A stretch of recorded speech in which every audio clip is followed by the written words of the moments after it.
Es un gusto estar aquí en esta mañana para poder compartir con ustedes el tema de la creación.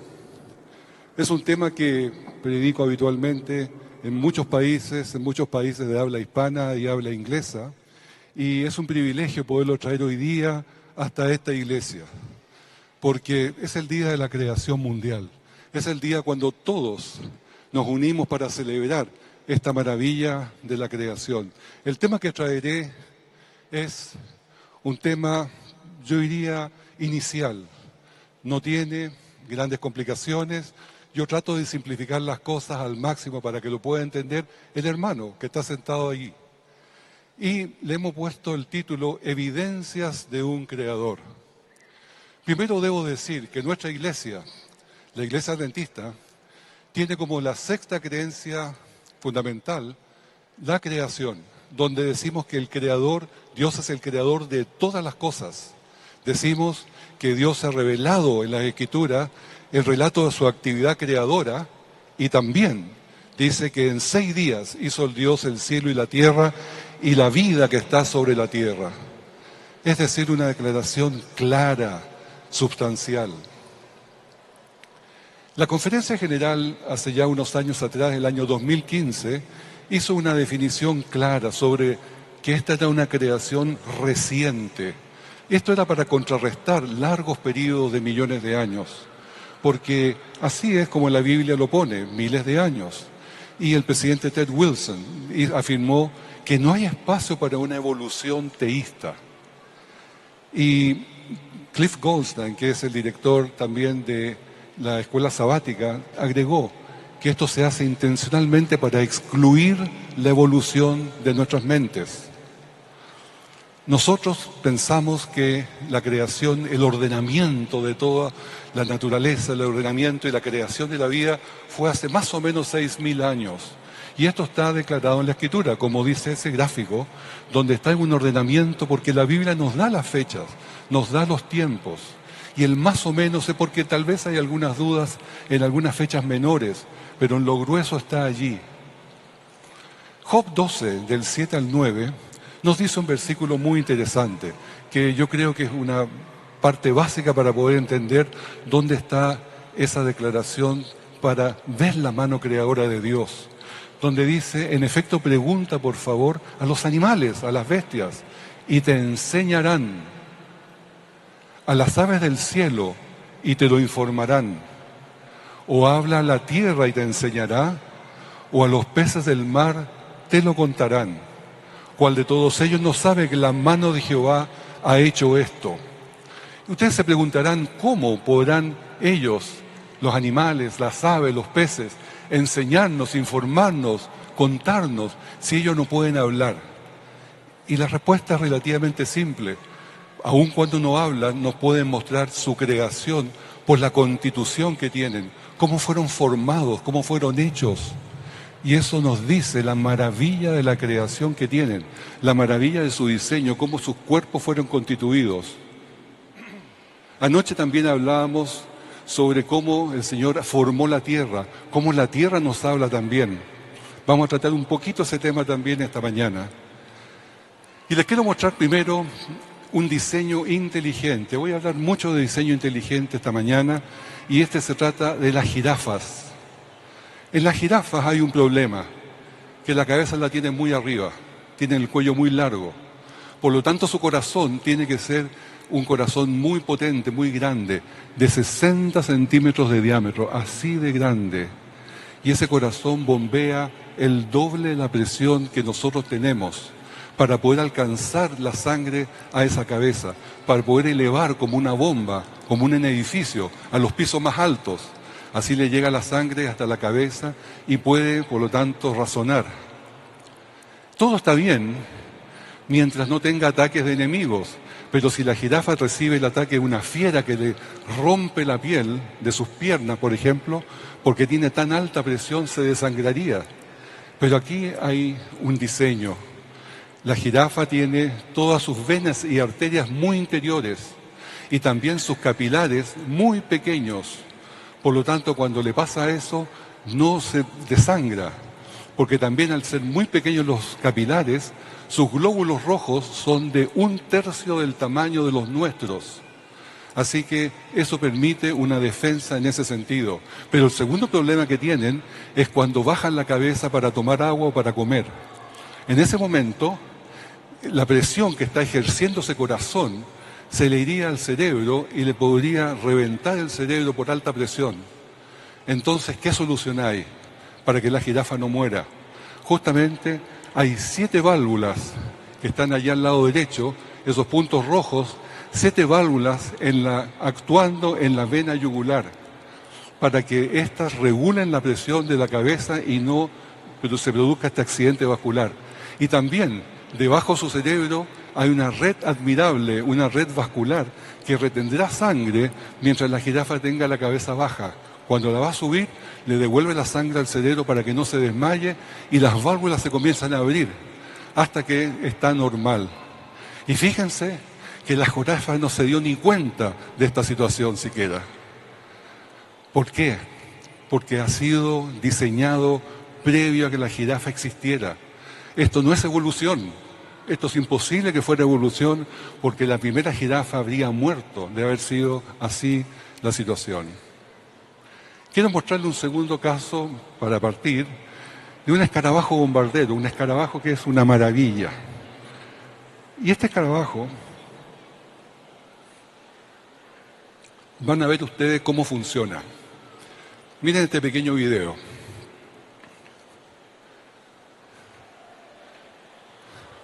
Se lo acaba de comer una rana.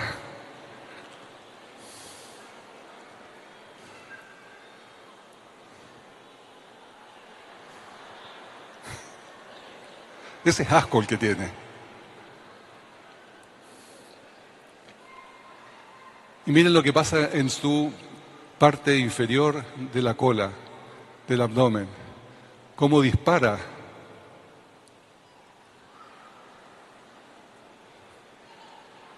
Eso es ácido hirviendo a 100 grados centígrados. Por eso que el sapo, la rana, lo vomitó, porque no lo resistió. Y es así como estos animalitos se defienden de las ranas, de las culebras y de todo animal que se la quiera comer. Por lo tanto, ¿cómo es esto? ¿Cómo puede funcionar eso? En el abdomen, en la parte de atrás, tienen 2 glándulas. Una glándula que produce hidroquinonas, un químico, y la otra glándula produce peróxido de hidrógeno. Ambos productos se reúnen y se acumulan en un estanque de almacenamiento ahí de color naranja.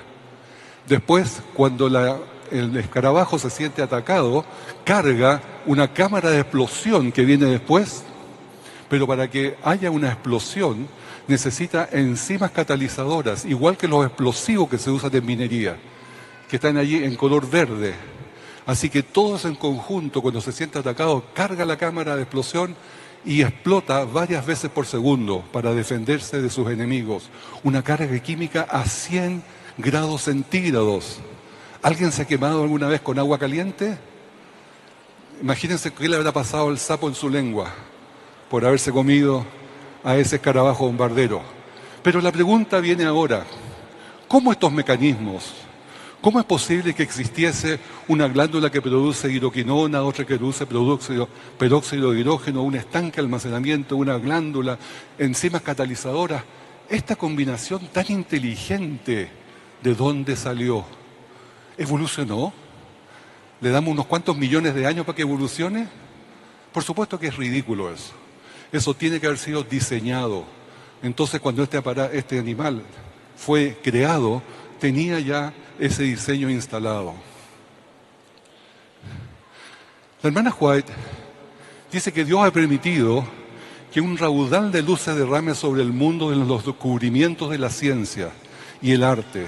Pero cuando los profesos hombres de la ciencia razonan sobre estos temas desde un punto de vista meramente humano, de seguro que errarán, se van a equivocar. Las más grandes mentes, si no son guiadas por la palabra de Dios, se confunden en sus intentos por investigar la relación de la ciencia y la revelación. Hay un autor llamado Roger Morneau, Él que escribió un libro llamado Viaje a lo Sobrenatural. Este libro fue publicado por la Asociación Casa de Editoras Sudamericana en el año 2007. Y es un libro muy interesante porque revela parte de su vida. Él no era cristiano y llegó a Vancouver desembarcándose de un buque mercante y un amigo le invitó a visitar una iglesia, pero no nuestra iglesia, sino la iglesia de Satanás. Y allí fue indoctrinado, se le enseñó cuáles eran los planes del enemigo para poder derrotar a Cristo. Y lo interesante es lo que les quiero mostrar, son dos cosas. Uno, la parte del plan era convencer a los seres humanos que los demonios no existen. Y parte también del plan era destruir la Biblia sin acabar con ella de verdad. En inglés dice destruir la Biblia sin quemarla. Es decir, que sigue existiendo, pero que no tenga efecto. ¿Y cómo sigue después? Alejando el pensamiento de Dios de mentes de millones de personas por medio de la teoría de la evolución. Qué interesante. ¿Cómo es posible que un plan del enemigo ocupara esto para poder alejar las mentes de la Biblia y de Dios? ¿Acaso la evolución no es ciencia? Eso pensaríamos todos, ¿no es cierto? Pero la verdad es que no es así. Es un plan de Satanás, la evolución, para destruir a Dios, para destruir a Cristo. Satanás, de hecho, produce ceguera espiritual, convence referente a la evolución y convierte al punto que una persona que está en esa conversión le es muy difícil volver a razonar con las cosas que son más lógicas. Existe un hombre llamado Frank Sindler. Él es un ateo, lingüista, pero también es profesor bíblico, académico bíblico, y es humanista. Y esta publicación de la American Atheist, que es una publicación atea, él dice así, escribe: el golpe más grande que la biología le ha dado al cristianismo ha sido el descubrimiento de la evolución biológica. Ahora que sabemos que Adán y Eva nunca fueron gente real, el mito central del cristianismo es destruido. Si nunca existió un Adán y Eva, nunca hubo un pecado original. Y si nunca hubo un pecado original, no hay necesidad de salvación. Y si no hay necesidad de salvación, no es necesario el Salvador. Con esto concluyo que Jesús histórico queda desempleado. Y creo que la evolución es absolutamente un golpe de muerte para el cristianismo. Mis hermanos, justamente aquí está el punto que trataba de hacer el Roger Morneau. Cuando se saca a Cristo, se saca todo, queda sin efecto nada, la Biblia queda quemada, queda simplemente destruida. Si sacan al Salvador de nuestra iglesia, ¿qué somos nosotros si no tenemos a Cristo en medio? Y es justamente lo que pretende el enemigo de las almas. Lamentablemente, lastimosamente, hoy día todos los canales de televisión, todos los medios de noticias, todas las revistas de ciencia solamente publican evolución, como que fuera una gran verdad. Y eso es inevitable. Se hizo una encuesta en Inglaterra recientemente y se le preguntó a jóvenes de 16 a 29 años si tenía sentido su vida, si tenía algún sentido o propósito su vida. Y la respuesta fue 9, prácticamente 9 de cada 10 dijeron que no tenía sentido su vida. ¿Por qué lo dijeron así? Porque solamente el 1% de esos jóvenes es cristiano. El 1% de todos esos jóvenes es cristiano. Y la mitad ahora del país, de los ingleses, son ateos. Solo un 5% de los ingleses va a la iglesia. La vida no tiene significado. Es el resultado finalmente de la religión, del secularismo evolucionista que permea el sistema educativo y de prensa en Inglaterra. Ese es el resultado que se obtiene, que la vida no tiene un propósito, no tiene un propósito real para nada. También se hizo otra encuesta en Estados Unidos, esto es bien reciente, la revista Pew, en el año 2017. El Pew hace siempre encuestas sobre cosas religiosas. Y en este caso preguntó ¿Cuál era la creencia en un creador? ¿Quién ponía al creador, Jesús, en primer lugar? Y tenemos el resultado: 16% de los judíos creían en un creador. 16%. O sea, el resto no creía. 29% de los católicos romanos creían. 30% de los protestantes anglicanos y presbiterianos. 57% de cristianos evangélicos pentecostales creen en el creador.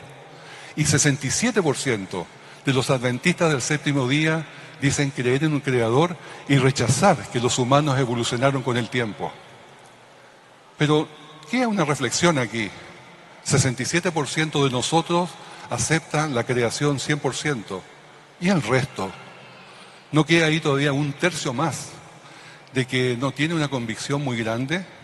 ¿De que se confunden con los millones de años y tienen algunas dificultades? Así es. Mucha gente piensa que los cristianos que somos creacionistas nos lavaron la mente. Y eso no es así. Hay muchos científicos que se han convertido al creacionismo por la evidencia que han aceptado leer, que han aceptado estudiar, porque la mayoría no lo acepta y no quieren aceptar que hay un material suficiente para llevarlos a la convicción de un creador. Este hombre, que está en pantalla, se llama Anthony Flew, y él fue uno de los promotores de la evolución del siglo pasado, del siglo XX. Fue muy influyente, pero llegó un día en el año 2004 que él aceptó la existencia de Dios, pese a haber debatido contra la creación por años. ¿Y qué dijo él? Que el ADN me ha mostrado, por la complejidad más increíble, los sistemas requeridos para producir la vida, que una inteligencia tuvo que intervenir para que los elementos tan diversos se juntaran. En resumen, dijo, mi descubrimiento de lo divino de Dios ha sido la peregrinación de la razón más que de la fe. La mayoría de nosotros posiblemente ha llegado al Señor por fe. Creímos un momento. Él fue la evidencia la que lo llevó a creer en Dios, la evidencia del ADN en este caso. Les quiero mostrar ahora un video de muchos científicos creacionistas cristianos, los cuales rechazan abiertamente la evolución. Y ellos corren un gran peligro, que se lo explico en la etapa siguiente. Soy escéptico de las afirmaciones. Soy escéptico, sí, escéptico. Escéptico. Un creciente número de científicos son escépticos de la teoría darwiniana. Somos escépticos de las afirmaciones que consideran las mutaciones aleatorias y la selección natural como responsables de la complejidad de la vida. Un cuidadoso examen de la evidencia de la teoría darwiniana debería promoverse. Más de 1000 científicos con doctorados PhD de todo el mundo han firmado esta lista. Soy escéptico de las afirmaciones. Soy escéptico, sí, escéptico. Escéptico. Somos escépticos de las afirmaciones que consideran las mutaciones aleatorias y la selección natural como responsables de la complejidad de la vida. Un cuidadoso examen de la evidencia de la teoría darwiniana debería promoverse.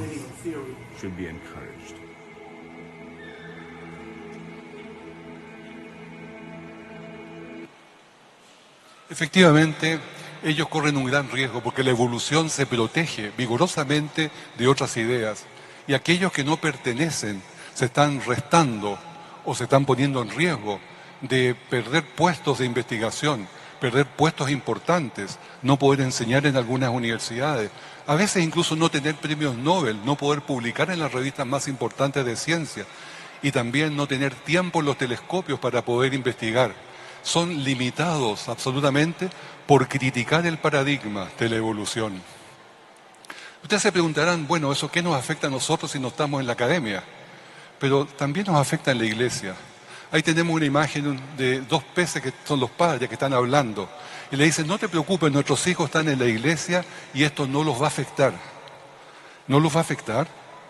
Déjeme decirle que los niños están todos expuestos al mundo, están expuestos a la educación de afuera. Y muchos se les va a poner, van a ser enganchados porque hay millones de años en todas partes.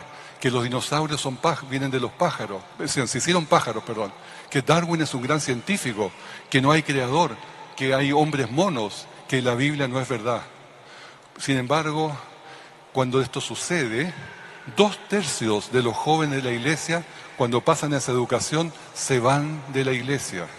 2/3. 2 de cada 3 jóvenes se van de la iglesia porque han sido tomados, enganchados por estas filosofías humanistas, evolucionistas. ¿Cuál es la fórmula para que no pase? Cuando el joven se le entrega el conocimiento del Creador, cuando es joven, cuando es niño, podrá enfrentar estos ambientes sin ser afectado. Vamos al fondo del tema. ¿Cuál es la gran diferencia entre creación y evolución? Está en la creencia en Dios, no en la ciencia.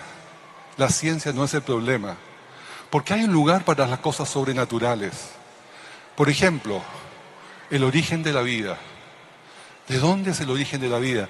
Si nadie ha podido todavía descubrir cómo se hace la vida, ¿de dónde viene la vida? Estamos vivos, los animales, las plantas y los árboles están todos vivos. Pero ¿de dónde viene esa vida si nadie la puede definir? Nadie jamás ha creado vida en esta tierra, excepto Dios.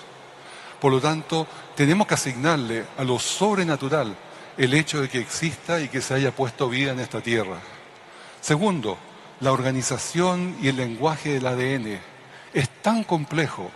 El software que tiene, el hardware que tiene, el mecanismo de reparación es tan complejo, todos los códigos que tiene, que es imposible que se haya creado por casualidad.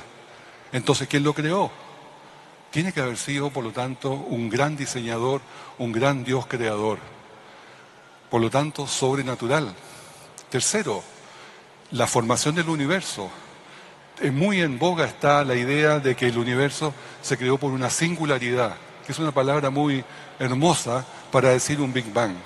Pero ese Big Bang eso es simplemente un milagro, es un hecho increíble, magia.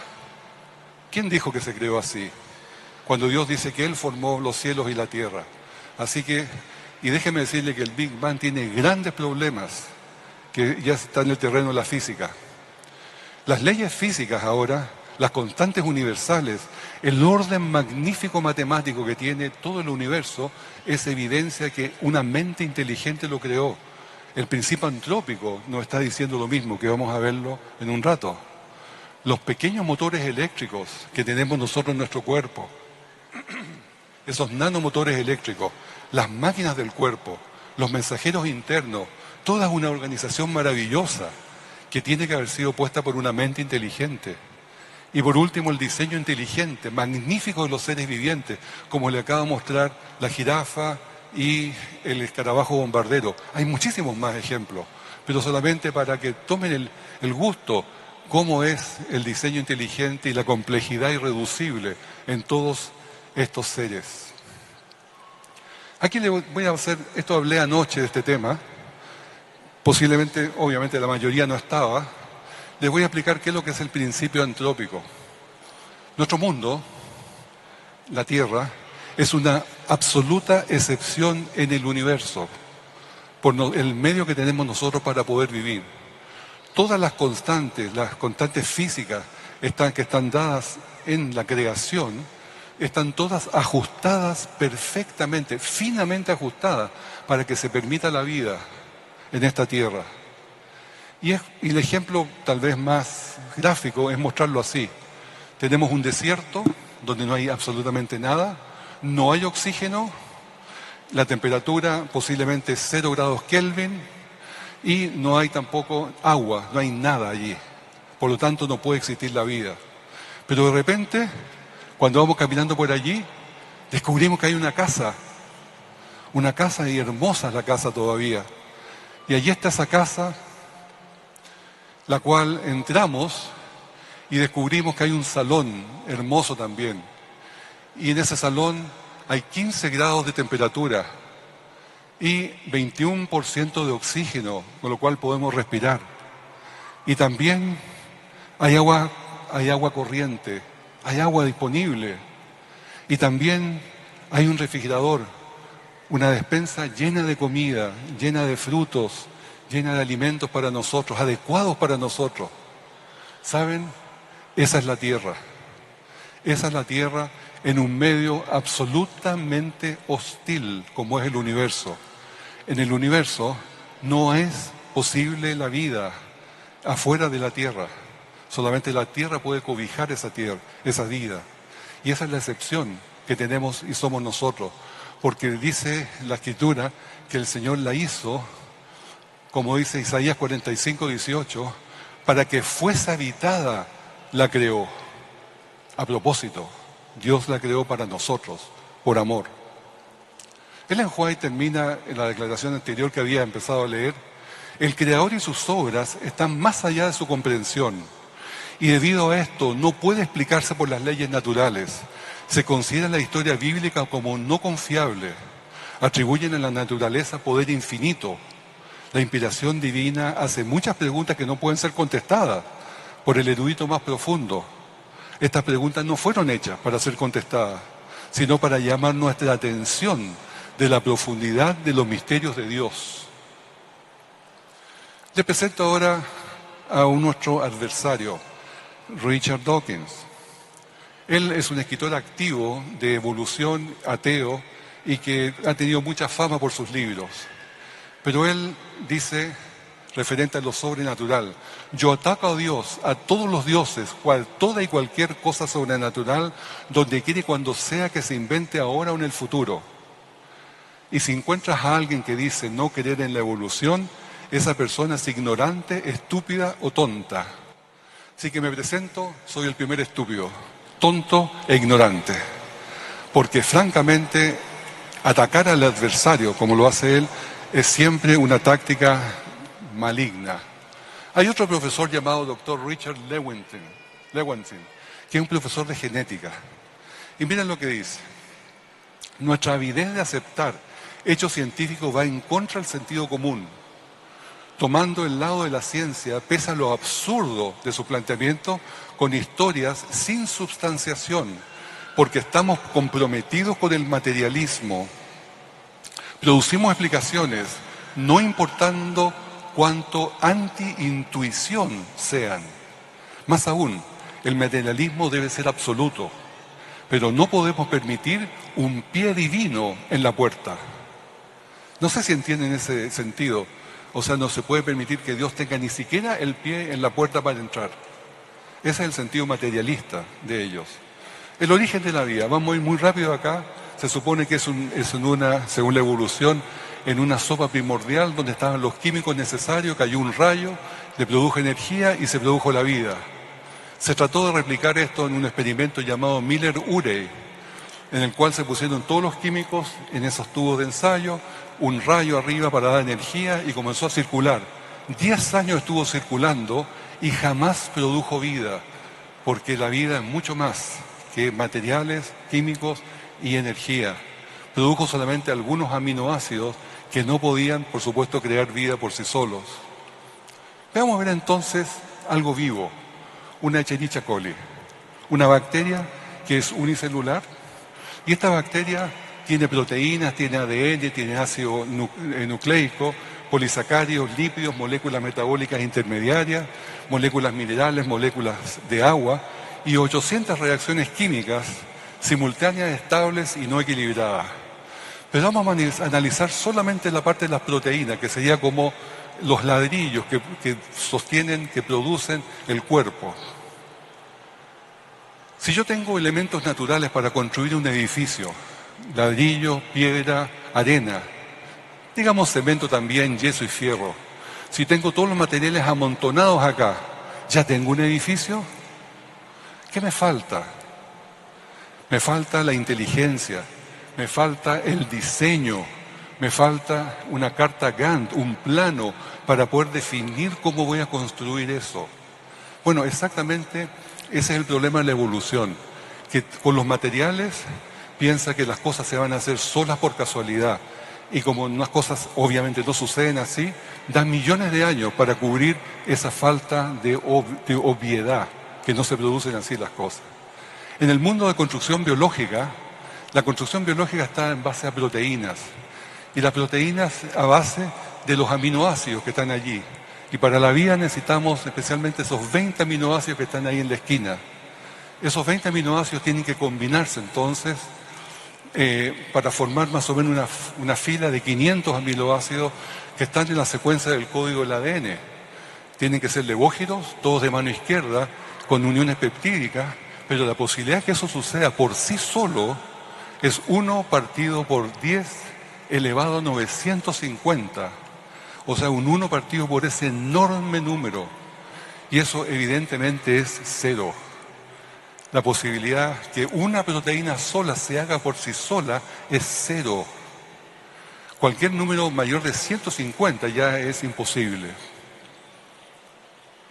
Aquí tenemos el elemento vivo más básico que hay en la Tierra, que se llama el Mycoplasma genitalium. Y este tiene 387 proteínas. Si una es imposible que se haga sola, 387 mucho menos. O sea, ni siquiera la vida más básica de esta Tierra podrá hacerse por sí sola. Ahora, si tuviéramos un organismo vivo, el pequeñito que está ahí arriba, con 580.000 pares bases, que es el ADN, y queremos tener un ser humano, para el ser humano necesitamos 3.000 millones de pares bases. Pero eso es imposible que se haga por sí solo, porque es inteligencia que tiene que ponerse allí, fórmulas para generar ojos, nervios, piel, huesos, músculos, sangre, hígado, riñón, corazón, y la coordinación entre todos ellos. Y eso es imposible que pase, porque la información no se crea sola, solamente la hace una mente inteligente. Y además, cada célula al final toma un rol, dejando las otras habilidades que puede tener, y es imposible que sin una mente esto se organice por sí solo. El azar no explica nada. Hay un libro llamado The Not a Chance, de un autor de Sproul, y él dice que cuando citamos el azar, lo que quiere decir realmente es que no sabemos cómo se hicieron las cosas. El azar realmente no construye nada, ignoramos las verdaderas causas de lo que está operando. Dice que la posibilidad de que el azar haga algo es 0. En un mundo donde Dios, que hace milagros, es considerado anacronismo, o sea, como imposible, bueno, es reemplazado por este segundo Dios, que tiene mucho más milagros, más milagroso, que es el tiempo y el azar. Por cierto que no es verdad. Y diciendo todo eso, todo lo que acabo de terminar de decir, los libros siguen insistiendo de que se creó una sopa primordial, una biogénesis, una creación de vida química, y de repente se fue ganando información a través de un mecanismo simplemente que no sucede, mutaciones y selección natural, y después fue siendo un pez, después un anfibio, y después del anfibio pasó a ser una lagartija o un reptil que salió hacia la playa, después se convirtió en mamífero, y el mamífero en mono, y el mono en hombre, y aquí estamos hoy día todos nosotros. ¿Quién puede creer esa historia? Pero esa es la respuesta correcta en las pruebas cuando se toma esto en la educación. Se le pregunta a Richard Dawkins, bueno, ¿cuál es el origen de la vida? Y dice que el origen de la vida es un completo misterio. Ciertamente que lo es. El ADN ahora, muy rápidamente, está formado por la célula con el núcleo, y adentro del núcleo están los cromosomas. Los cromosomas están envueltos sobre histones y un mecanismo bien complejo. El ADN, que tiene 4 letras, A, T, G y C. Ellas van combinándose para hacer las proteínas que son necesarias, a través de los codones y a través de los mecanismos que tiene. Les voy a mostrar aquí un video que muestra la complejidad de esta información. Pueden caber en una página. Y ahora imaginen un montón de páginas de 100 metros de alto. Esta es la cantidad de información que se guarda dentro del ADN de cada célula humana. El genoma humano completo. Si se analizan los 3.000 millones de letras que forman este genoma humano, se encontrarán con algunas cosas sorprendentes. Solo un 1% de los 3.000 millones de letras codifican directamente proteínas. Del resto, como un 25% fabrican genes y sus elementos regulatorios.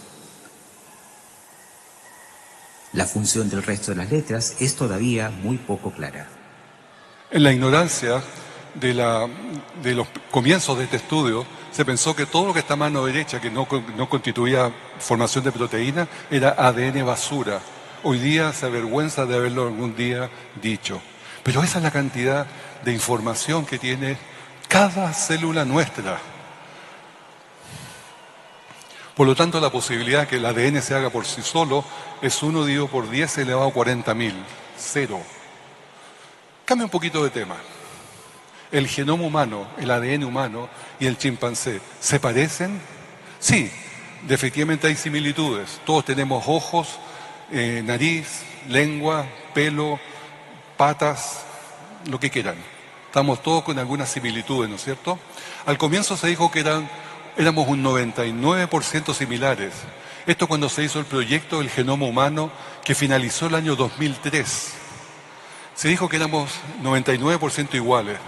Después se bajó a 96%. Porque siempre depende de qué es lo que se está comparando cuando se comparan los genomas. Que es muy relativo, depende de qué sector se está comparando. Después se dijo que era el 81%, bajó. Y hoy día está entre el 70 y el 83%, dependiendo el autor. Bueno, ¿qué diferencia tenemos con los monos, con los chimpancés? El habla, la conciencia, los principios, los planes, el bien y el mal, la bondad y el ponerse en lugar de otro, que el animal no es capaz de hacerlo. Por lo tanto, esas diferencias son grandes, pero la pregunta persiste.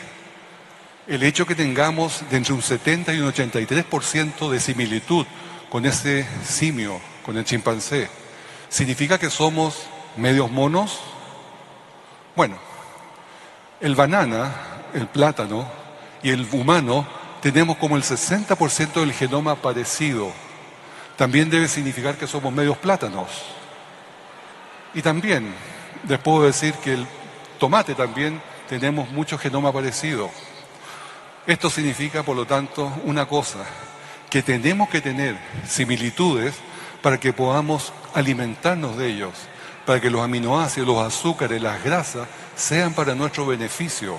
Por eso que tenemos similitud bioquímica. Y así sería como, si no fuera, sería como comer arenas o piedra, que no haría ningún provecho. Recientemente, de hecho esta semana, salió un paper publicado en esta revista llamado Biocomplejidad, donde dice y comenta, pudimos venir de dos personas. Y lo escribe Anna Gauger y un sueco, Ola Hosker, que es miembro del Instituto Discovery. Y publicaron este trabajo científico que demuestra que es posible que la especie humana haber tenido un origen en solo un par de personas y no miles. Y repito, fue publicado el 21 de octubre del 2019, prácticamente esta semana, el lunes. Y les quiero explicar un poco qué es lo que tenemos de esto ya desde 32 años atrás. Aquí tenemos nosotros nuestra célula. Al medio está el núcleo, con los cromosomas, con el ADN nuclear. Pero tenemos también el ADN, un ADN diferente que está en las mitocondrias.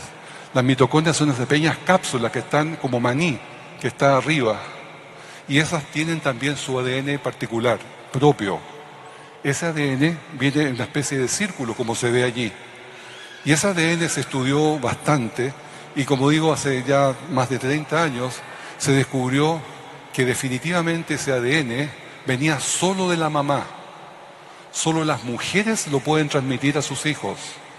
Solo las mujeres lo pueden transmitir porque se transmite a través del óvulo. ¿Los varones tenemos óvulos? No. Nosotros no tenemos óvulos, las mujeres tienen óvulos. Por lo tanto, era solamente responsabilidad de la mamá transmitir el ADN mitocondrial a su hijo y a su hija. El punto que se hace acá es que ese ADN mitocondrial no tiene nunca variaciones, no se recombina. Por lo tanto, siempre permanece igual. Y el descubrimiento dijo que todos los seres humanos de este planeta tenemos el mismo ADN mitocondrial. Entonces, si yo lo recibe mi madre, mi abuela, mi bisabuela, y ustedes su madre, su abuela, su bisabuela, en un momento se corta en un punto común, donde ese ADN es común. Y esto lo descubrieron evolucionistas, y de eso le llamaron la Eva mitocondrial. Y dice que tenemos todos una madre común de toda la humanidad. Pero esa madre común, como ellos son evolucionistas, la definieron como una simia que vivió en África hace 200.000 años atrás. Y puede haber lucido algo así.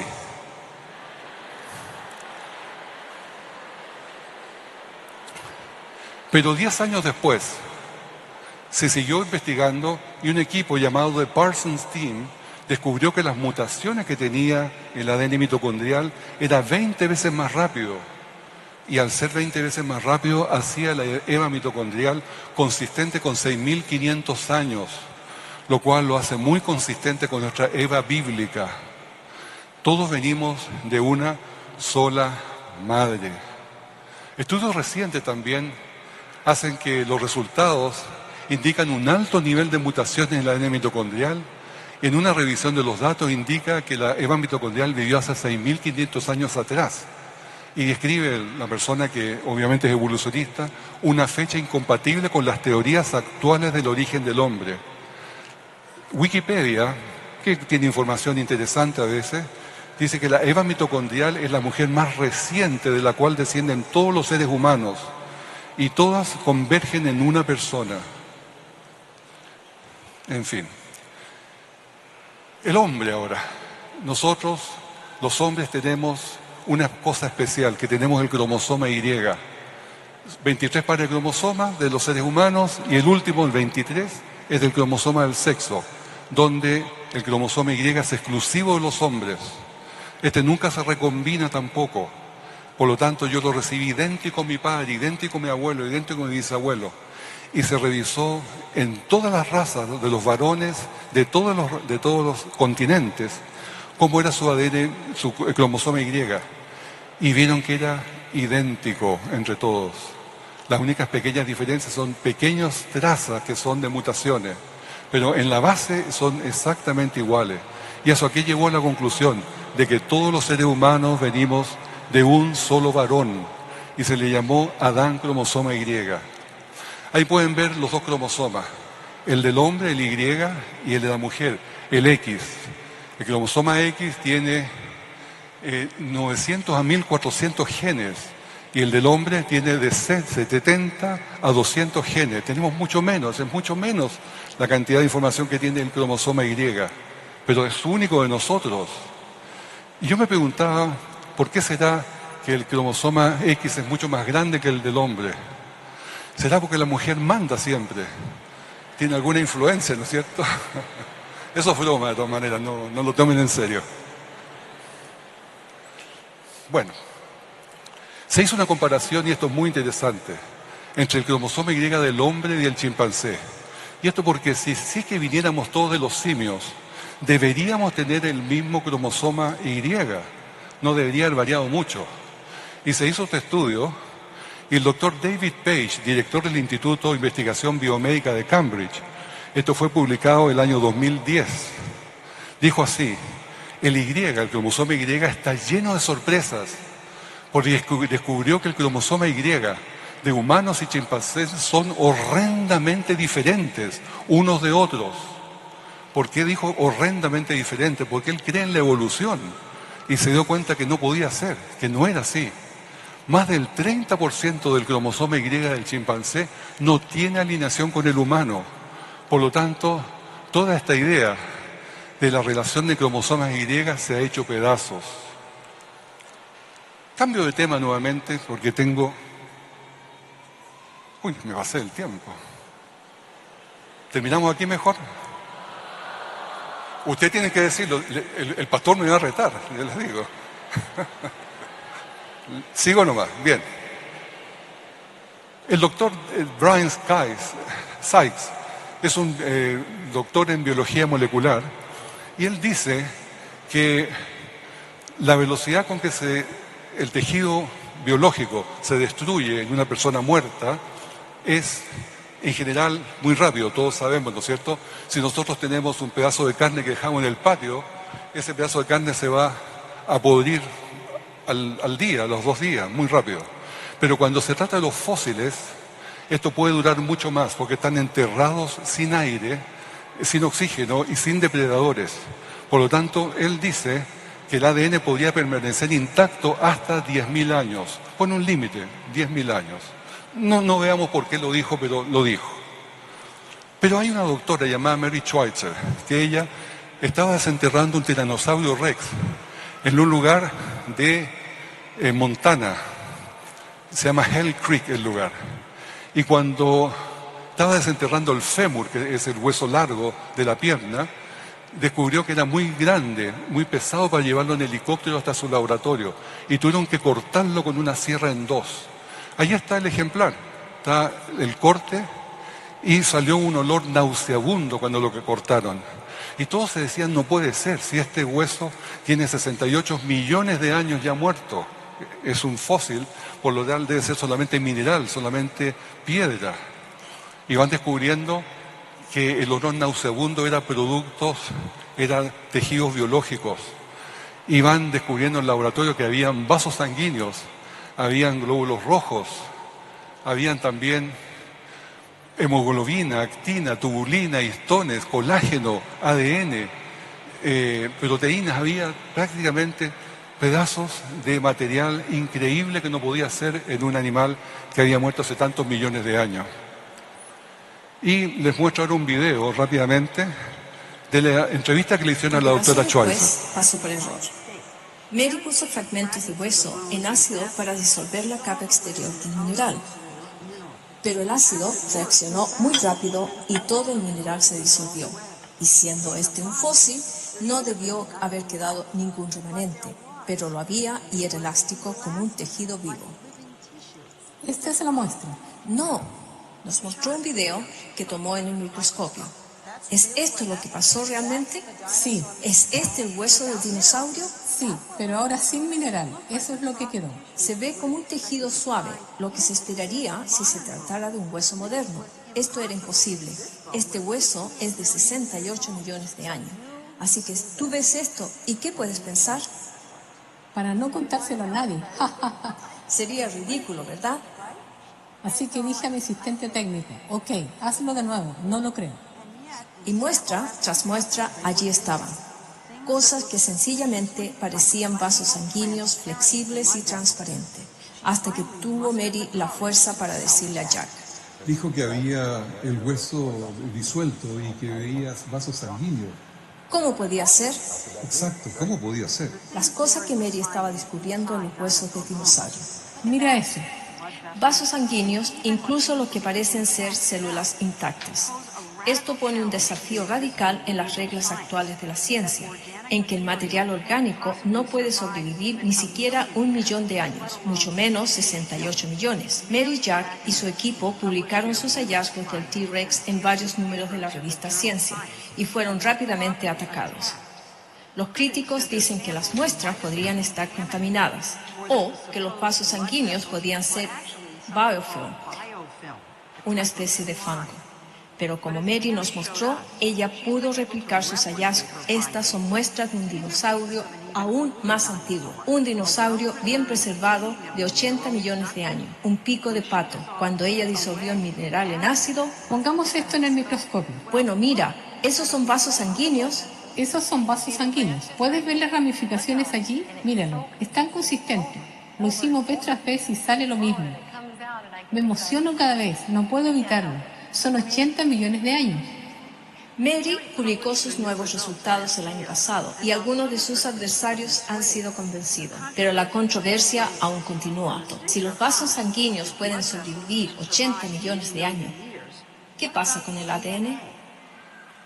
Bueno, la doctora Schweitzer es evolucionista, a propósito, pero ella, se fijaron en la respuesta que dio cuando descubrió todo esto, ¿qué ibas a hacer? Nada, dijo, quedarme callada, porque haría el ridículo. Es decir, ya tenía el temor de sus propios colegas. Y cuando le preguntaron, cuando trató de publicar sus cosas, sus hallazgos, dije, tuve un revisor de una publicación que me dijo que no importaban los datos. Él sabía que lo que había descubierto era imposible, comentaba. Y le respondí por escrito y le pregunté, bueno, dígame entonces qué dato podría convencerle. Y me contestó, ninguno. Y esto es porque les quiero mostrar cuán obcecados es la otra posición, que no atiende razones. Después de esto, que se abrió una tremenda ventana de investigación, empezaron a descubrir muchos otros tejidos biológicos vigentes, no vivos, pero vigentes, en muchos otros fósiles. Y hay una lista enorme de fósiles, los cuales ha ido mostrando de que toda la columna geológica tiene sus fósiles con tejidos vigentes. Toda la columna geológica. Y que dijimos, ¿no es cierto?, que esto era un tejido biológico que podía durar ¿hasta cuánto? Hasta 10.000 años. Lo cual hace perfectamente consistente la columna geológica con un diluvio universal. Y esto es súper importante, súper interesante. Bueno, voy terminando con lo último. En Yorkshire, en Inglaterra, hay una fuente de agua calcárea que riega allí a muchos objetos que cuelgan los locales. Y eso lo hacen porque se transforman en osos de peluche de piedra. Es decir, la fosilización no necesariamente necesita millones de años. Se puede hacer, dadas las condiciones, muy corto tiempo. Y el diseño inteligente que les ofrecía al comienzo cambió el debate. Esto un día que se publicó un libro llamado La Caja Negra de Darwin, que fue en agosto del 1996, hace 23 años atrás. Y esto cambió el debate, porque se descubrió que había cosas que no se imaginaban así de complejas. Los motores eléctricos que estaban en nuestros cuerpos, el motor del ATP, por ejemplo, la síntesis del ATP, que funciona a 7.000 revoluciones por minuto, son motores protónicos, ¿ya? Así que esto está dentro de nuestro mitocondria, millones de ellos. O tenemos los motores eléctricos hechos por los hombres que están allí, tiene un eje, un rotor, un estator.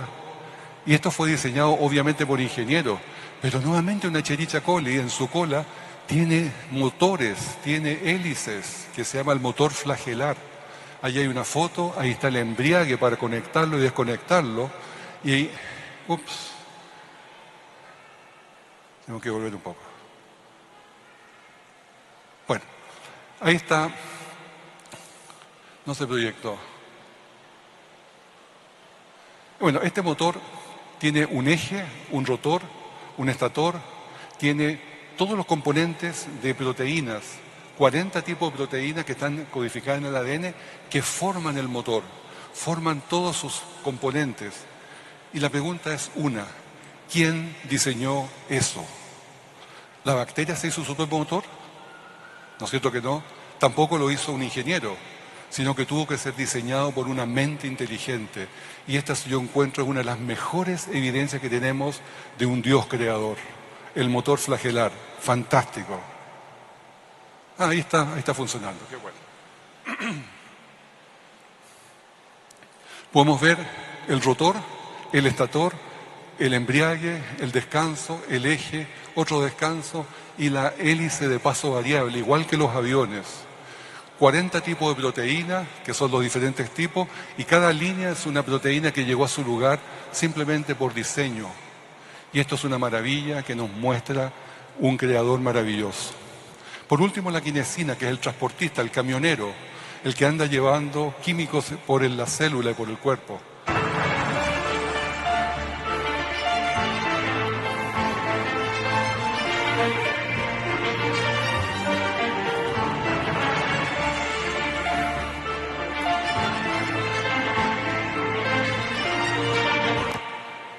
Ahí tenemos el núcleo y todos estos son caminos, que son los microtúbulos, los cuales todas estas quinesinas van llevando las cargas químicas. Estas cargas químicas tienen una dirección que la da el aparato de Golgi.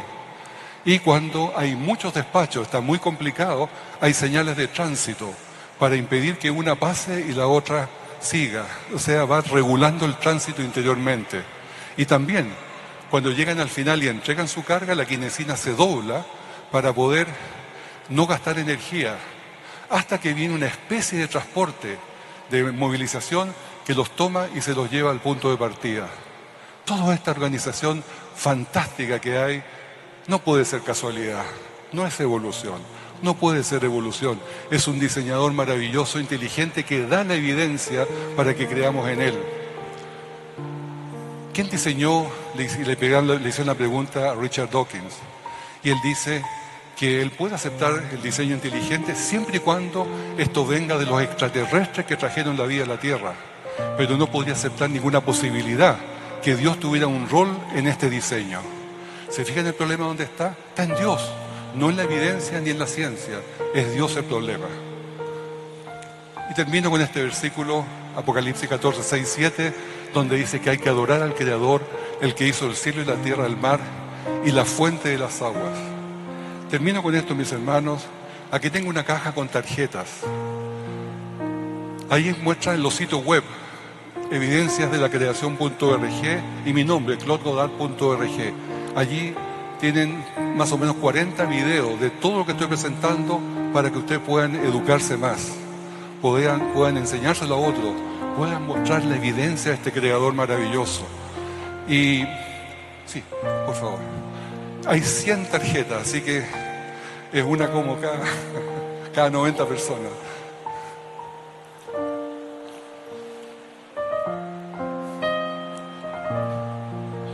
Yo les dejo con esta información, ellos se la van a entregar, y todo aquel que recibió en su corazón un mensaje especial, un mensaje de que confirma al Creador, no deje de estudiar, no deje de seguir estudiando, que hay mucho más que saber. Amén.